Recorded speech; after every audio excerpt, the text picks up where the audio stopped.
Hello, this is Michelle, and I'm going to explain to you the Inquiry Group project presentation.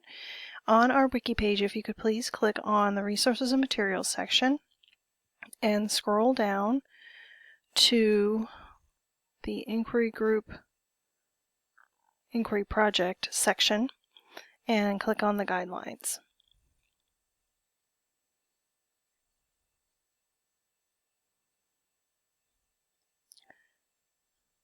Oops.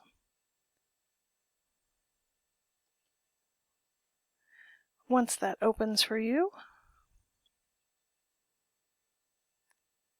we're going to read through the guidelines together so everyone understands. It's what I discussed with you today.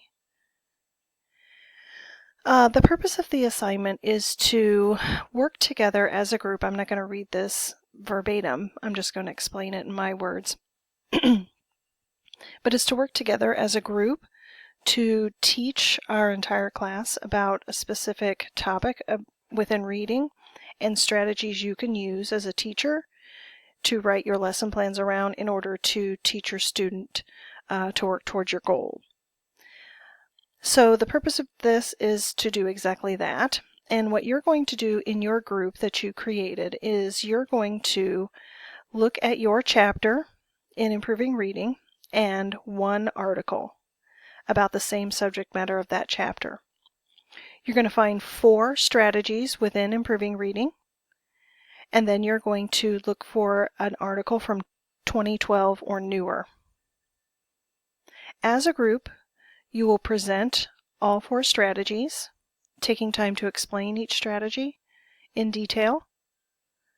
Tell us what page number that it's on, the name of the strategy, and then explain it. And then with one of those strategies, you're going to involve us as participants in that strategy.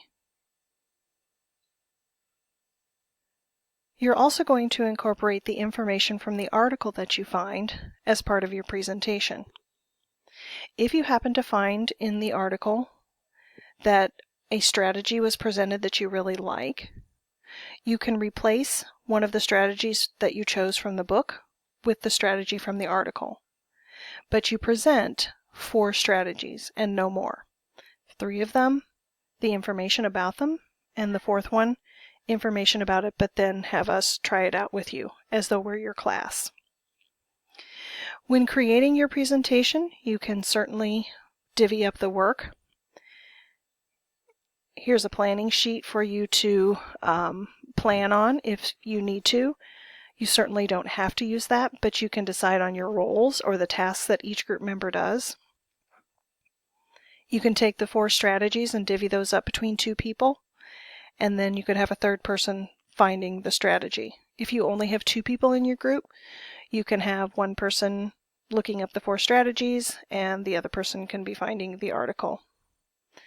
Once you have done all of that information, as I said, you're going to put it into a PowerPoint presentation or a Prezi. And the presentation itself should be no more than 10 to 15 minutes, and you can see that right here. Once you have presented, or as you're presenting, I suppose, everyone who's listening can be taking notes on their graphic organizer as to which of those strategies seems like a really good one that would work with their own student. It's nice because the categories of the chapters are broken up into the language arts that we're going to be focusing our goals on. And that's it for the Inquiry Group presentation. We'll have questions next time in class.